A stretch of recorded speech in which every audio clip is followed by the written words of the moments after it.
Roma Wines present Suspense.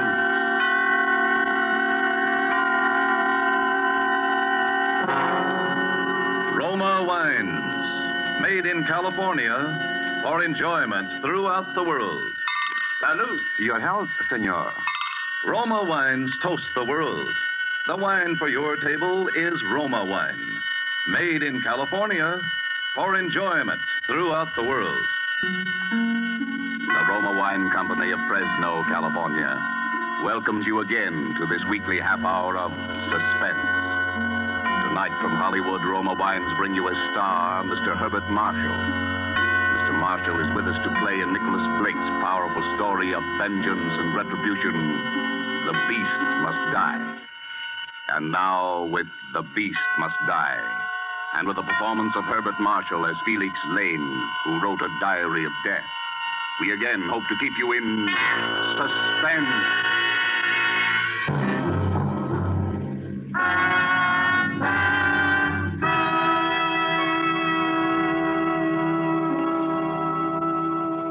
I am going to kill a man. I don't know his name. I don't know where he lives. I have no idea what he looks like. But I'm going to find him and kill him. Well, Mr. Lane? I wrote those words, if that's what you're asking, Inspector. And I meant them. Apparently you did. Whatever possessed you to write such a document? Vanity, for one thing, I suppose. A record for posterity of the perfect crime. As you know, I'm a writer by profession. I think more clearly on paper. By keeping this diary, I was able to plan my murder step by step. Details, little things that happened in the course of a day which might so easily have been forgotten or overlooked, were written down in this diary, where I could refer back to them and make use of them if need be. But you found out that a real-life murder could not be carried out so easily as the murders you wrote about in your detective novels, eh, Mr. Lane? I wouldn't go so far as to say that, Inspector. In fact, except for the ending, I think this diary is quite the best murder story I've ever written. Yeah, and quite the most incriminating document I've ever known a prospective murderer to leave lying around. Incriminating? In a way, I suppose. In another way, this diary might turn out to be my best defense.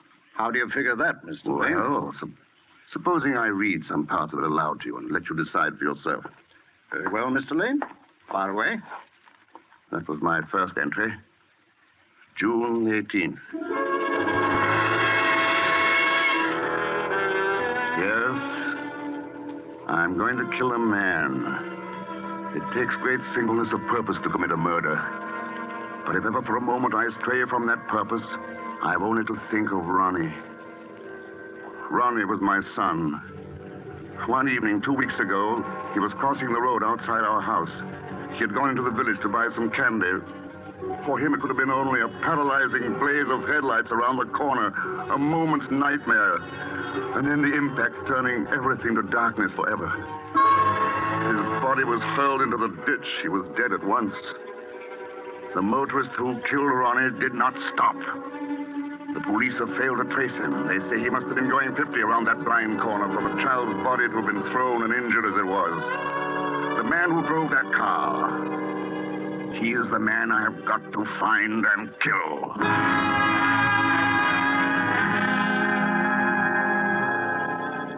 June 25th. I found my first clue today. My mind was on Ronnie. I was driving toward a neighboring town. The hills around were green. The boxwood hedges, still damp from last night's rain, translucent like giant chunks of emerald. Suddenly, the front wheels of my car hit into a great puddle. A sheet of water splashed up over the front of the windshield and drenched me from the side. I pulled up at the far side of the water splash. I got out, cursing myself for my preoccupation, and began mopping away at the windshield. A man leaning over a farm gate addressed me. Whoa. Looks like you got a proper shower bath, mister. Yes. They've pestering the county for months to repair that hole. People always driving into it, splashing themselves all over. Funniest thing of all, though, was about a fortnight ago when a chap tried to use it to get a free car wash. Oh, really? Yeah. It was my wife's birthday, to be exact. About 8 o'clock, we was on our way to Cheltenham to see the picture show.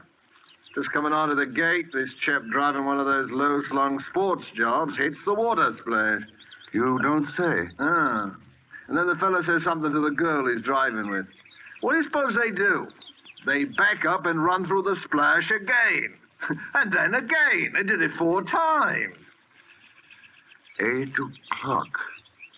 Your wife's birthday, it wouldn't be June 3rd, would it? All right, yeah. But how'd you know? Oh, well, you see, a friend of mine was celebrating that night.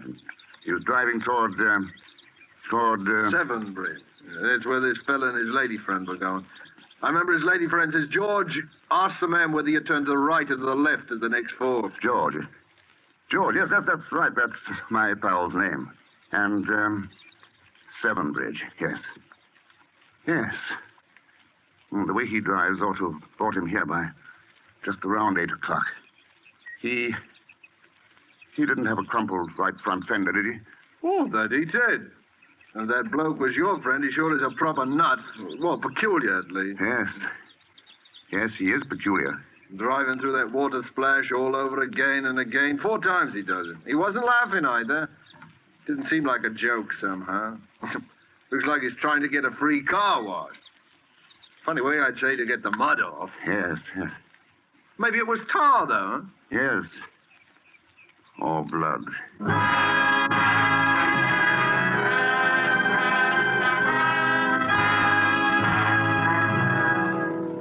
July 12th. At 7 Bridge. Have talked to any number of the town's people, and I've met a number of Georges. But not one of them have owned or driven a low-slung sports job. Not like the one I've been looking for, anyway. It may be that I have to start all over again. On some other tack. I was returning to the inn this afternoon when I noticed a car parked on the side of the road up ahead. A girl with bright hair was working the rear wheel, and a small lad beside her was doing his best to help. I pulled up beside them. It was a long, low-slung sport job.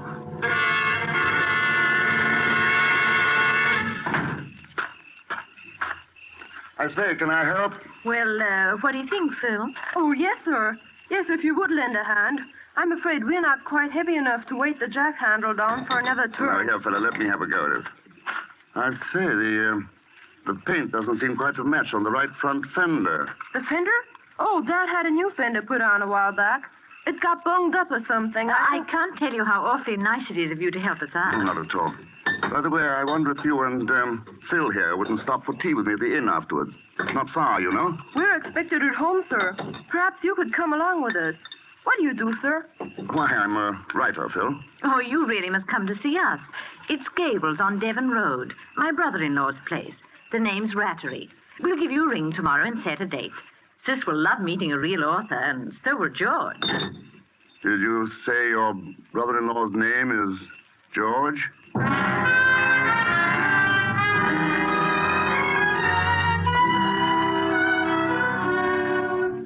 July 16th. I've met him. I've spent an evening talking to him. George Rattery.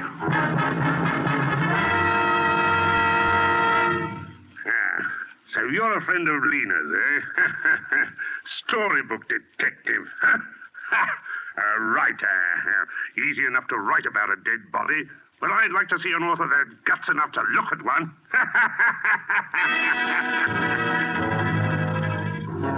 I had been more than a little afraid that George might turn out to be a sympathetic character. That need not concern me any longer. I shall have no compunction at all about putting his light out.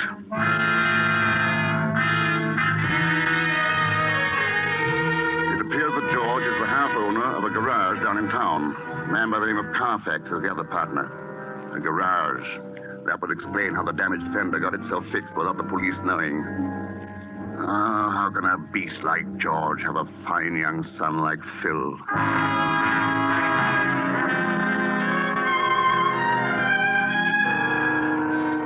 This afternoon, I was rounding the corner of the tea house in the Rattery's garden when I heard voices. It was Lena and George. I stopped in my tracks and eavesdropped shamelessly. It's a neat rig you're wearing today, Lena. Is that for Felix Lane's benefit? Oh, save your compliments for that Carfax woman. Jealous. Don't make me laugh.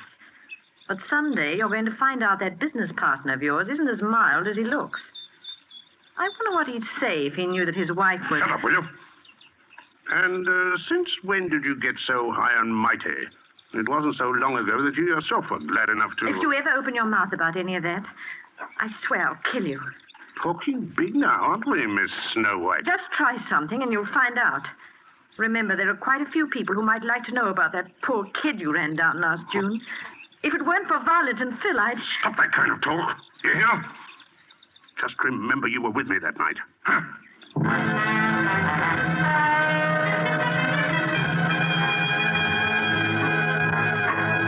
August 5th. Had a look around the Rattery Carfax garage this afternoon. Told George it might come in useful as material in my book. All at once I heard a shot, and there stood George blazing away over the plot in back with a rifle. I went up to him. There. That's another one of the pests out of the way. We've tried everything. Traps, poisons, rat hunts. We can't keep them down. That's a nice rifle. Yeah. Gave it to Phil when he came back from school in Switzerland. Much too good for him.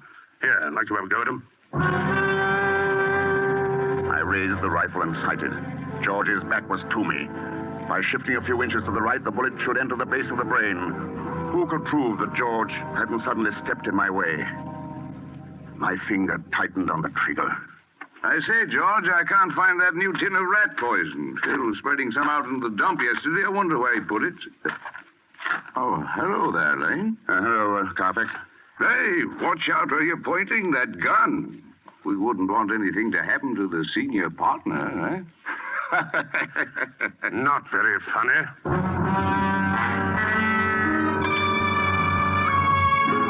I am now a guest in the house of the man I am going to kill.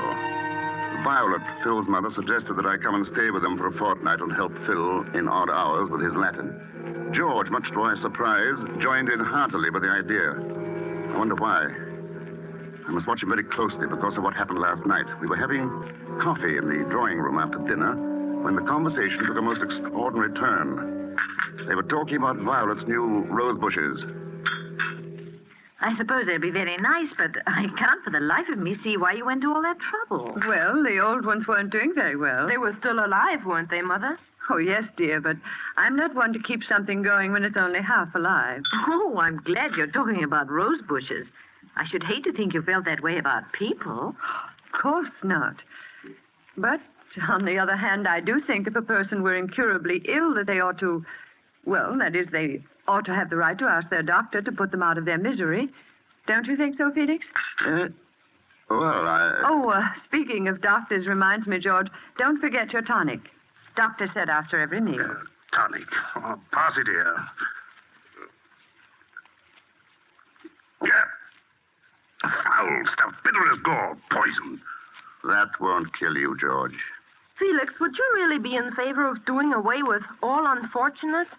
Well, what about your incurable social pest? The person who makes life miserable for everyone else around him. I think a person would be justified in killing someone like that. I do think you're all getting a little morbid. The kind of a person I describe has no right to life. Of course, that's to say I would if I could do it without running my neck into a noose. Now, in my book, I'm working on a very pretty murder. Quite my masterpiece, I think. Well, he's darn close about it. Locked doors, sealed lips, and all that. Of course, he says he's writing a thriller, but we've no proof, have we? I think you ought to show us the manuscript, Felix. Don't you, Lena? I can't. I'm sorry. I hate anyone to see an unfinished manuscript of mine. I'm funny that way. Oh, Felix, please, get it and read some of it. Come on, don't be a spoil sport. I'll go and get it myself and read it out loud if the blushing author is too coy. By heaven, I'll go upstairs and fetch it now. You'll do nothing of the sort. I've read it. I will not have people snooping about among my manuscripts. That was close. After all, there is no book but this diary. I must keep it well hidden in my room.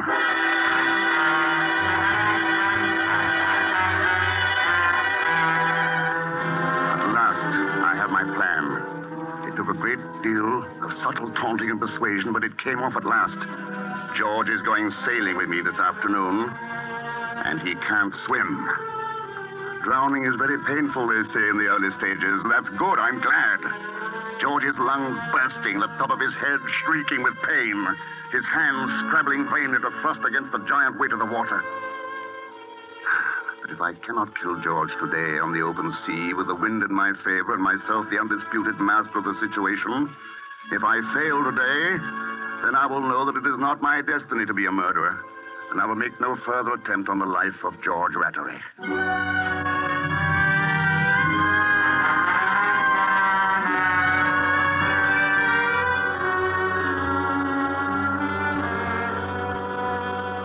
And that, Inspector Blunt, is the last entry in my diary. But you and George did go sailing, didn't you? Yes, it was after lunch on the same day. We walked down to the docks together. George, as you can imagine, was rather clumsy about a boat, but it was only a few minutes after he clambered aboard that we were out in the main water, sailing free. George had his feet braced against the centerboard case and his hands gripped the gunwale. A squall was coming up.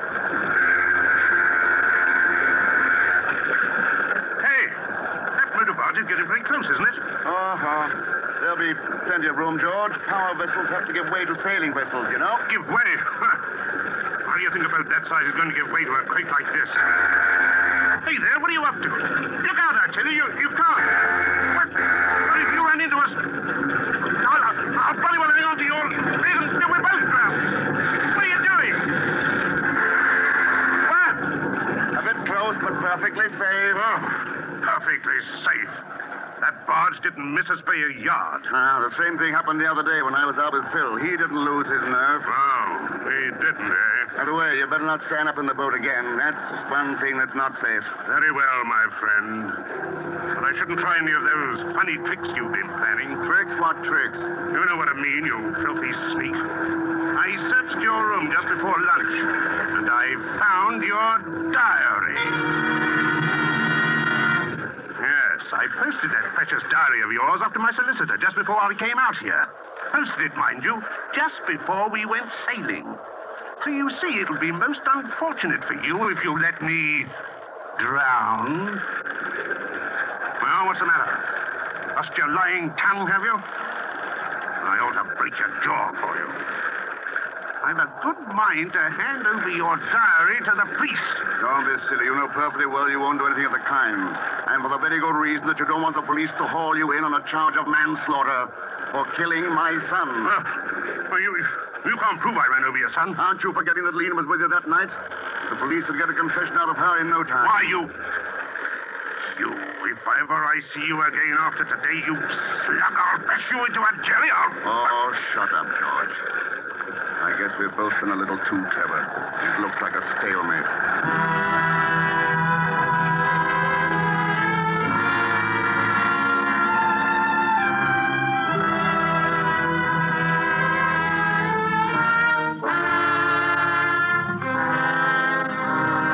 I docked the boat and George stormed off the minute we landed. I came straight here to the inn. Yes, I know.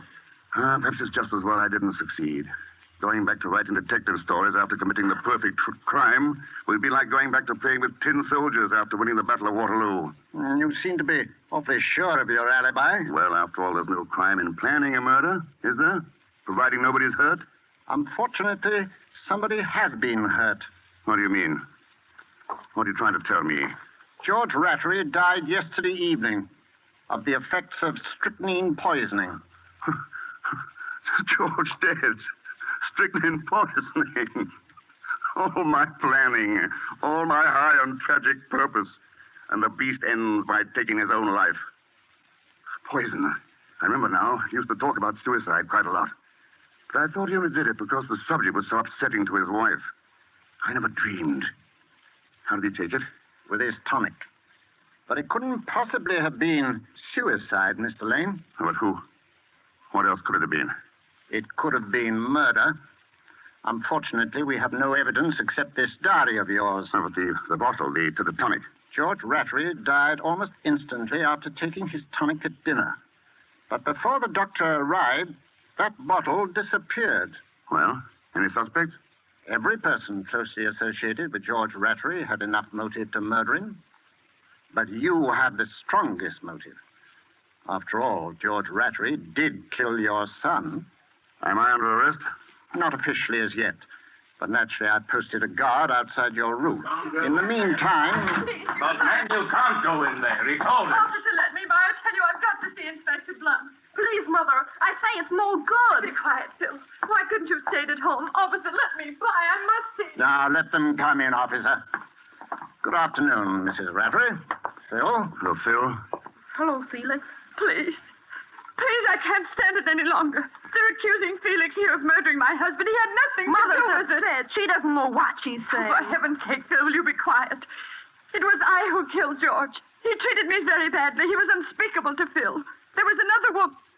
Oh, I can't go on. Are you trying to tell me, Mrs. Rattery, that you gave your husband poison? Yes. Mother. I tell you, I poisoned him. Where did you get the poison, Mrs. Rattery?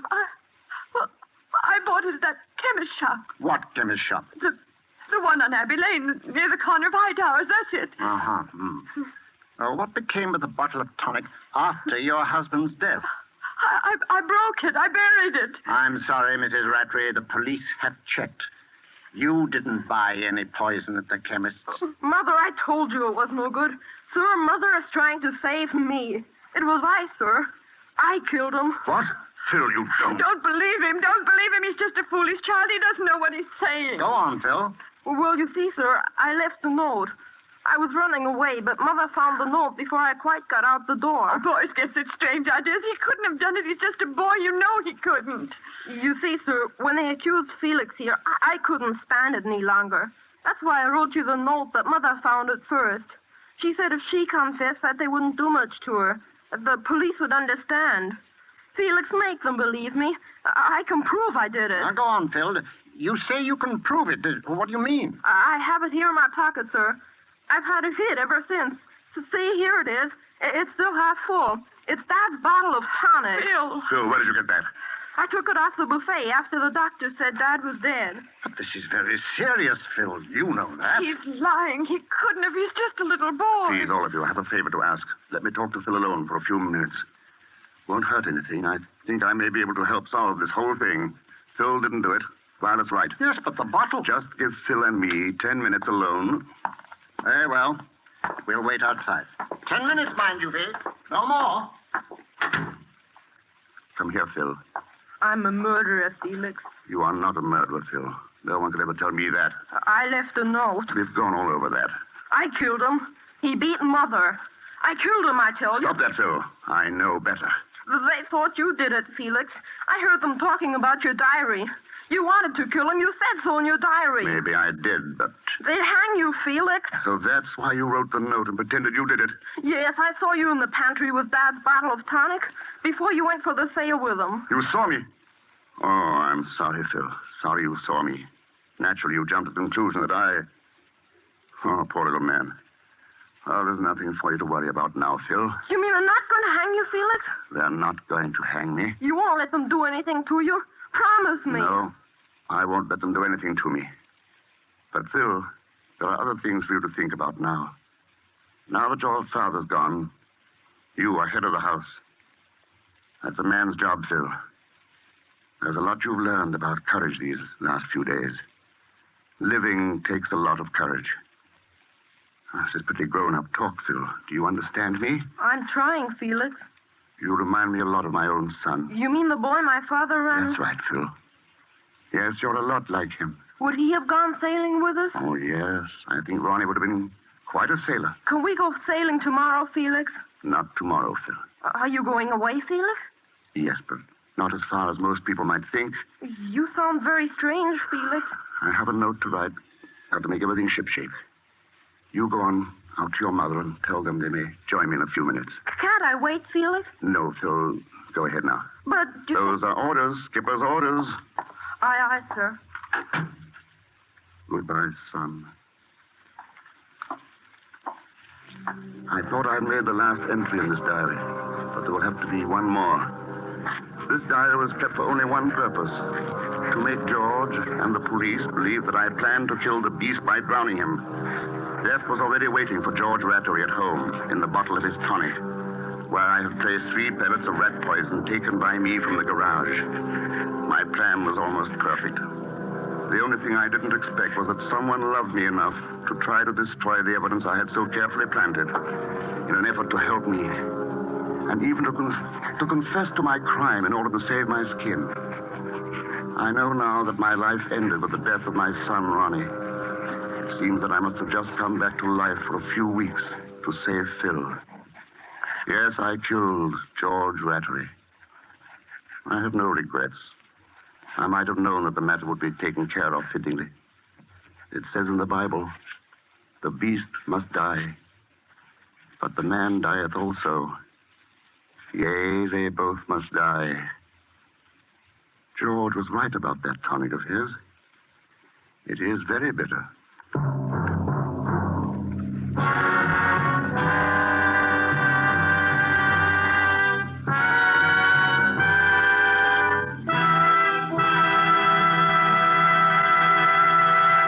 And so closes The Beast Must Die, starring Herbert Marshall. Tonight's tale of Suspense.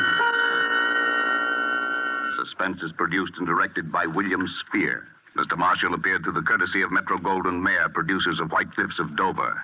Next Thursday, same time, you will hear Mr. Peter Lorre with Richard Conte as stars of Suspense. Presented by Roma Wines, R-O-M-A, made in California for enjoyment throughout the world. This is CBS, the Columbia Broadcasting System.